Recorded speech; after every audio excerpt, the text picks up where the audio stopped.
आम बड़रावले ठाकुराणी पाखे पूजा आरंभ हो रथ काठ चिन्हट आज आरंभ हम तो ये वर्षर 814 पीस काठ जोगाई पुरी आमको चिठी कर तो आम जंगल आम गच चिन्हट प्रक्रिया अलरेडी आरंभ हो सारे बट ऑफिशियली पूजा पर आम काली ठारू काठ चिन्हट आरंभ हो चिरे सरस्वती पूजा पूर्व 2 ट्रिप काठ पुरी को पठा मोर पोखरीगछा सेंट्रल रिजर्व फॉरेस्ट और टाकरार जो सेंट्रल रिजर्व फॉरेस्ट दुटा एरिया गछ ए चिन्हट होती बाकी सब अन्य एरिया भी सिलेक्ट करा जाउछि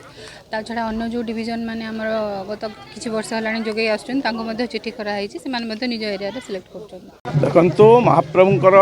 2025 वर्ष रथ निर्माण निमंते 814 खंड काठर आवश्यकता अछि एवं गत वर्ष ठारू आम पाखे 51 खंड काठ बळका थिला सेथि निमंते आमे वर्तमान श्रीमंदिर प्रशासन तरफ एक 4 जणिया दल आसंता काली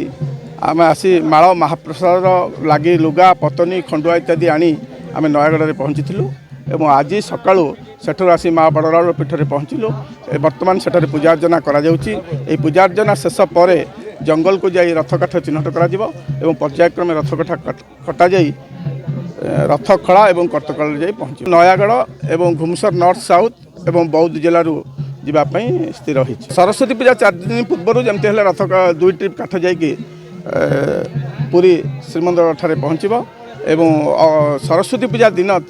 12 फुटिया 3 खंड धौरा काठ से पूजा अर्चना कर श्रीराम नवमी तिथि कर्तकल चिरट कार्य आरंभ हो अक्षय तृतीया दिन महाप्रभु रथ निर्माण कार्य आरंभ हो।